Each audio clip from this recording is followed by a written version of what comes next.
سڵاتان لەبێت و یەک هەواڵ دەست پێ دەکات. سنتەری دیراسەت و توێژینەوەی ئەکادیمیای پارتی دیموکراتی کوردستان ڕاپرسێکی لەبارەی هەڵبژاردننی پەرلەمانی کوردستان ئەنجامداوە و بەپێی ڕاپرسیەکە و حیزبە سەدا 41 دەنگەکان بەدەستدێنێت. ڕاپرسیەکە لە هەر چوار پارێزگا و 13 قەزای هەرێمی کوردستان کراوە، 3100 فۆرم دابش کراون، لەو ژمارەیەش 3000 فۆرمیان بۆ گەڕاوەتەوە. بەپێی ڕاپرسی مەکتەبی توێژینەوەی پارتی ئەنجامی بەشداریکردنی هاونیشتیمانیان لە هەڵبژاردن بەم شێوەیە دەبێت. لە سەدا 68 هاونیشتیمانیان دەنگ دەدەن، سەدا 14 هاونیشتیمانیان تاوەکو ئێستا خۆیان یەکلایی نەکردوتەوە دەنگ دەدەن یاخود دەنگ نادەن.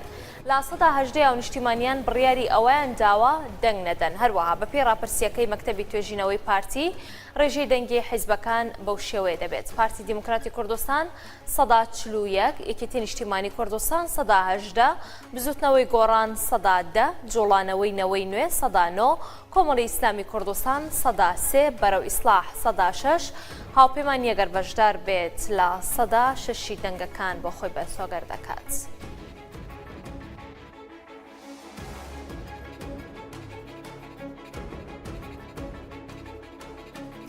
کۆمیسیۆنی باڵای هەڵبژاردن و ڕاپرسی ڕای دەگەیەنێت چەند کەیسێکی دیکەی پێشێلکاریەکان لە پارێزگاکانەوە بۆیان هاتووە و لەو چەند ڕۆژە بڕیاری لەسەر دەدەن. شۆڕش حەسەن بەڕێوەبەری فەرمانگەی پەیوەندی و ڕاگەیاندنی کۆمیسیۆن بە ڕووداوی ڕاگەیاند دووجار بڕیار لەسەر سزادانی لایەنەکان دراوە و بە بەیاننامە سزاکانیان بڵاو کردوتەوە.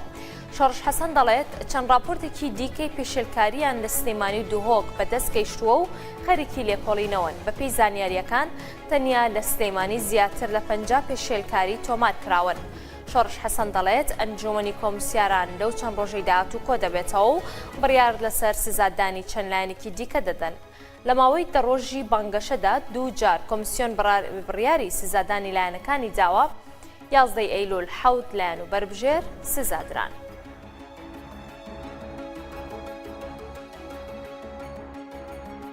گوتەبێژی سەرکردایەتی پارتی دیموکراتی کوردستان لە سلێمانی دەڵێت ژماری دەنگەکانی پارتی لە سنووری پارێزگای سلێمانی زیاد دەکات.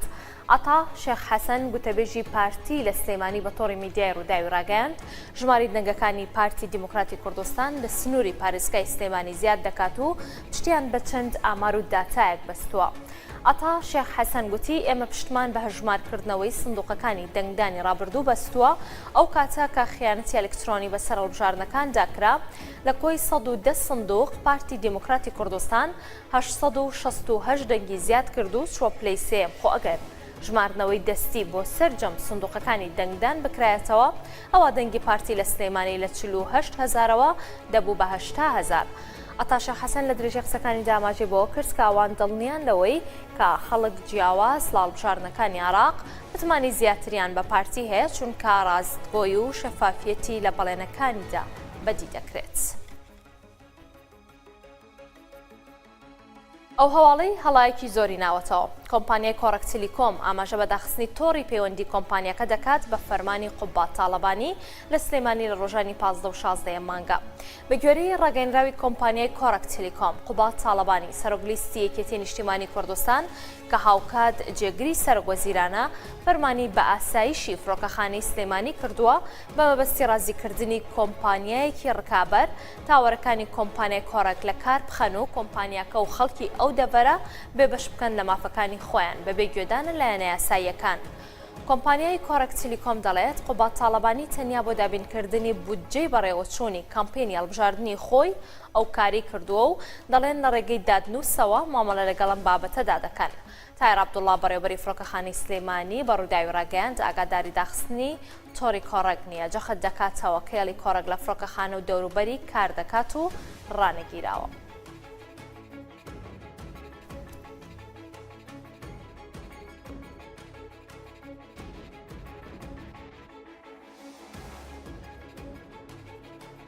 لەسەرم بابەتە زیاتر ئەوەستین بەڕێز تۆفیق محەممەد نوێنەری کۆڕەک تیلیکۆم میوانی ئێمێ. بەڕێز تۆفیق ئەم کاتت باش؟ ئێستا ئاسایشی فڕۆکەخانەی سلێمانی ڕوونکردنەوەی داوە دەڵێت کە هیچ تاوەرێکی کۆڕەک تیلیکۆم لە نێو فڕۆکەخانە نییە، ئێوەش باز لەوە دەکەن کە تاوەرەکانتان لەوێ شەبەکەی ڕاگیراوە. بزانین ئەم هەواڵە تاوەکو چەند ڕاستە وردەکاری ئەم هەواڵە چییە؟ زۆر سپاس بۆ ئێوە، سپاس بۆ ئەم دەرفەتە. ئەوان فڕۆکەخانەی سلێمانی ئاسایشی فڕۆکەخانەی سلێمانی لەم لایەنە ڕاست دەکەن کە ئێمە تاوەرمان لە ناو فڕۆکەخانە نییە، بەڵام تاوەرەکان ئێمە لە چواردەورەی فڕۆکەخانەی سلێمانی ئێوە دەزان فڕۆکەخانەی سلێمانی لە ناو گەڕەکی سەکەنین لەوێ تاوەرەکانمان پەخش دەکەن بۆ ناو فڕۆکەخانەی سلێمانی. تاوەرەکانی ئێمەیان لەو گەڕەکە سەکەنیانەی چواردەوری فڕۆکەخانەی سلێمانی ڕاگرتووە. باشە، وردەکاری ئەم هەواڵەت چییە؟ ئێوە چۆن دەیسەلمێنن کە قوبات تاڵەبانی ئەم کارەی کردووە؟ ئێمە لە خۆمانەوە هەر بە خێرایی ئەم حکومە نادەین. ئێمە چەند ڕۆژێکە خەریکی ئەم کارە بووین، کوژانەوەکانیش جارێک و دوان نەبووە، بەڵکو چەند ڕۆژێکە ئێمە لە ڕوونکردنەوەکەمان بە کورتی باسی ئەم کارەمان کردووە. ئەگەر ناخۆی لە ڕۆژی پێنجشەمەوە لە 13 مانگەوە ئەوان کوژاندویانە، بەڵام ئێمە بەس ئاماژەمان بە 15 و 16 کردووە. ئەوان بورجی ئێمە لە گەڕەکی ڕاپەڕین کە نزیک مەتاری سلێمانیە، ئاسایشی مەتاری سلێمانی چوونە خۆ سیارەکەیان دیارە لەسەری نووسراوە سوات ئاسایشی فڕۆکەخانەی سلێمانی ئەو دەروجیرانانەی کە لەوێن هەموو بینیگانە کە ئەوان کوژاندیانەوە. زاری دومیش کە کوژاندیانەوە بە جیرانەکانیان گرتو بە خەڵکی ئەویان گوتو حرەسیشمان ئێمە لەوەی حرەسەکە هەموو شتێک دەبینێت پێیان گوتن کۆڕەک بۆی نییە ئایرا جارێکی تر ئەم بورجە پێ بکاتەوە تا ئێمە پێی نەڵێن. جاری یەکەم ئێمە پێمان کردەوە، جاری دووەم بە ڕسمی ئاسایشی مەتاریش ئێمە چەند جار مراجعەمان کردوون، تەکلیفمان لێ کردوون کاکە بۆ کوژانتانەوە ئێمە کۆمپانیایشکین یاسایین بە فەرمی تۆمارکراوین لە هەرێمی کوردستان، ئێوە چ مستەمسەکێکی یاساییتان پێ بۆی ئەوەی ئێمە بکوژن، وتی ئێمە ئەمرمان پێکراوە. ئەمە اعترافی خۆیانە، بەڵام ئێمە بە ڕێگای مراجعی گوتیان بڕۆنە ئاسایش سلێمانی، چوینە ئاسایش سلێمانی، چوینە ئاسایشی گەڕەکی ڕاپەڕین، هەر جار و ئێمەیان بۆ شوێنێک دەنەر، گوتیان عایدی ئاسایشی گشتی ئەوان گوتیان ئاگامان لێنە، جارشتر گەڕاینەوە مەتارکەجار گوتیان کاکە ئەمرمان پێکراوە، ئیتر دوایە بە ڕێگای خۆمان هەڵمان دازانیمان کە ئەویان بە ئەمری جەنابی کاقوبات بووە. باشە، ئێوە باسی کۆمپانیای ڕکابەر دەکەن، کۆمەڵێک کۆمپانیای پەیوەندیکردن لە هەرێمی کوردستان هەیە، مەبەستان لە کام کۆمپانیایە؟ ئێمە خەڵک خوێنەر و بینەر دەزانێت ئێمە مەبەستمان کام کۆمپانیایە. کۆمپانیا ڕکابەر لە عێراق هەمووی سێ کۆمپانیا هەیە کە مۆڵەتی کارکردنیان هەیە لە عێراق لە بواری GSMدا. ئەمە دەزانێت ئەو کۆمپانیای نزیک لە بەڕێز کاقوباتە کۆمپانیایکی دیاری کراوە، ئەوەش هەمووتان دەزانن. بەڵام ئەوەی کە جێی داخە بۆ ئێمە بەڕێز کاقوبات کەسی دووەم بوو لە حکوومەتی هەرێمی کوردستان، یعنی ئەو بەرپرس بوو لە دابینکردنی خزمەتگوزاری بۆ هاوڵاتیان چێ دەڵێ ئەو خەڵکی ئەو گەڕەکانە دەنگدەری ئەو نین، دەنگدەری حیزبەکەی جەنابیان نین.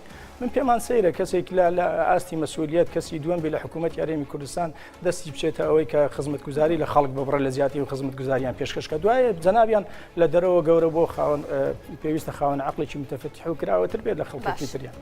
ئەم کێشەیە تاوەکو ئێستا بەپێی خەمڵاندنەکانتان چەند زەرەری لە کۆمپانیای کۆڕەک تیلیکۆم داوە؟ ئێمە بەڕاستی نەچوینە سەر بۆ ئەو بابەتە کە چەند زەرەرمان کردووە. ئێمە لە لامان گرنگە کە ئەو هاوڵاتیانەی ئەوێ خزمەتگوزاری کۆڕێکیان لێ ببڕێت، دواتر ئێمە بە پێی یاسا ئێمە تۆمارکراوین، حەقمان هەیە لە هەر شوێنێکی کوردستان و شوێنێکی عێراق کار بکەین.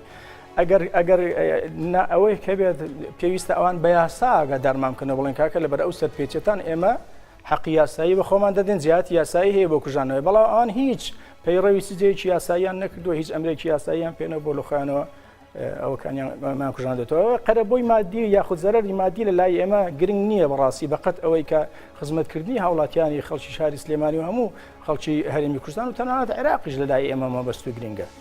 باشە، بوونی ئەم ناوکۆکی و ڕکابەریە و بەکارهێنانی بۆ مەرامی سیاسی لەلایەن تۆڕەکانی پەیوەندیکردنەوە پێتانوانیە کە ئەمە زەرەرەکەی تەنیا بۆ هاونیشتیمانیانە بێت، چونکە لە دەوروبەری فڕۆکەخانی نێودەوڵەتی سلێمانیش ژمارێکی زۆر لە گەڕەک و شوێنی نیشتەجێبوون هەیە، لەوێ ژمارێکی زۆر لە هاونیشتیمانیان ڕەنگە زەرەرمەند بن لە بەکارهێنانی تۆڕەکەی ئێوە. ئێمە بۆ جەنابت و بۆ بینەرانیش جارێکی تر تاکید دەکەینەوە کە ئێمە وەکو کۆمپانیای کۆڕەک تیلیکۆم سەر بە هیچ لایەنێکی حزبی نین، ئێمە کۆمپانیایەکی بازرگانی خزمەتگوزاری بۆ هاوڵاتیان دابین دەکەین. هیچ کاتێکیش ئێمە وەکو حزب تەسەڕوفمان نەکردیە، موقیفەکانی ئێمە شاوکاریەکانی ئێمە لە بواری کۆمەڵایەتی شاهیدی ئەوە دەدەن کە ئێمە هیچ کاتێک جیاوازیمان نەکردی. ئێمە بۆ شەهیدان هاوکاریمان کرد، نەمانگوت ئەمە شەهیدی کام حزب و شەهیدی کام حزب نییە. لە بوارەکانی تر حتا لە بواری نەخۆشیەکانی وەکو شێرپەنجە و ئەوانە ئێمە خۆ شێرپەنجە بزن بلین کامیان پارتیان کامیان کێتیە خۆوانە ناکرێت. ئێمە خزمەتگوزاری بە یەکسانی بۆ هەموو کەسێک دابین دەکەین، ناتوانانی تۆ وەکو کۆمپانیا حزبی بیت. یانی بەڕێز تۆفیق محەممەد نوێنەری کۆرەک تیلیکۆم سوپاس کە میوانیە کەواڵ بووی سوپاس بۆ ئێوەش کە لەگەڵێمە بوون شاد و بەختەوەڕ بن.